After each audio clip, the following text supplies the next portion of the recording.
უპირველეს ყოვლისა მნიშვნელოვანი იყო რომ მასპინძელ ქვეყნის პარლამენტის თავმჯდომარესთან შეხვედრა ჰქონდა, თუმცა რა თქმა უნდა თურქეთის პარლამენტის თავმჯდომარესთან შეხვედრა ყოველთვის მნიშვნელოვანი არის იმ გამოწვევის ფონზე, რომელიც ჩვენი რეგიონის გარშემო ხდება. თურქეთის, საქართველოს, აზერბაიჯანის, სომხეთის ხელისუფლება, ზოგადად რეგიონის ხელისუფლებები ძნულ პოლიტიკას მიყვებიან, იმიტომ შევინარჩუნოთ მშვიდობა.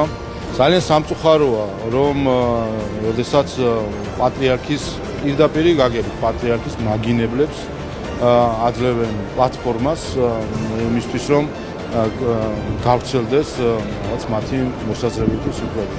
ის, ვინც ამ სამარცხვინო აქციაში ჩართული იყო და ის, ვინც ასეთ ადამიანებს აძლევს პლატფორმას და ტრიბუნას, ორივე თანაბრად არიან არა მხოლოდ ქართული ეკლესიის მტრები, არამედ არიან ქართული საზოგადოების მტრები ამ გაგებით. ასე რომ სამწუხარო არის, რომ ჩვენ ხედავთ ზუსტად იგივე ხალხს, არაფერი ახალი არ არის, ხო?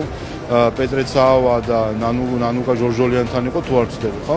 ერთიც და მეორეც იყვნენ ნაციონალური მოძრაობის ტელევიზიის რესპონდენტი თუ ჟურნალისტი, რაც ხდებოდა მანამდე ტელევიზიაში, ახლა გადაიტანეს სოციმედიის არხებზე. არაფერი არ შეცვლა, ვერაფერს ვერ სწავლობს ნაცმოძრაობა, რა ბოროტი ძალაც იყო ხელისუფლებაში და ოპოზიციაში, ზუსტად ისეთივე ბოროტი ძალა რჩება, რომელიც ებრძვის ყველაფერს ქართულს, ებრძვის ყველანაირ ღირებულებას, რომელსაც ჩვენი ქართული ღირებულება ქვია და ევროპული ღირებულებების დროშით, რომელსაც თვითონაც ვერ ხსნიან რას გულისხმობენ ამ ევროპულ ღირებულებებში, ცდილობენ ჩაანაცვლონ ქართული ღირებულებები.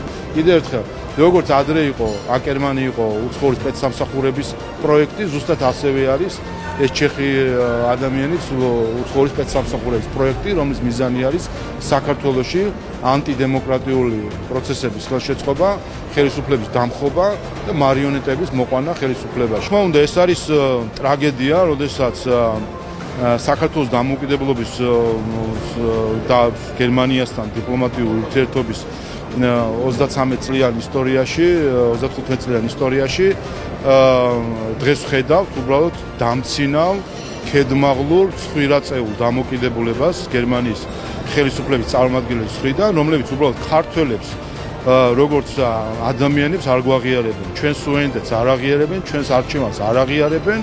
და ეს ძალიან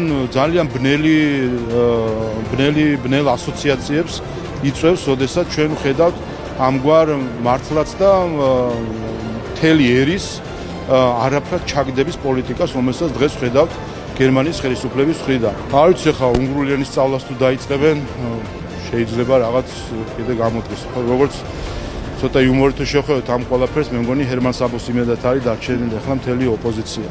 აი უბრალოდ სამარცხვინოა ჩვენ რასაც ხედავთ. ეხლა ეს რომ პირველი შემთხვევა იყოს, რომ ახლა უნგრელობის ასე ვთქვათ მანტიას ირგებენ, ნუ კიდე კარგი, მაგრამ ეხლა ნახეთ რომ ნეპალელები გახდნენ ჯერ, მერე ნახეთ რომ ვენესუელელები გახდნენ, მერე ირანელები გახდნენ.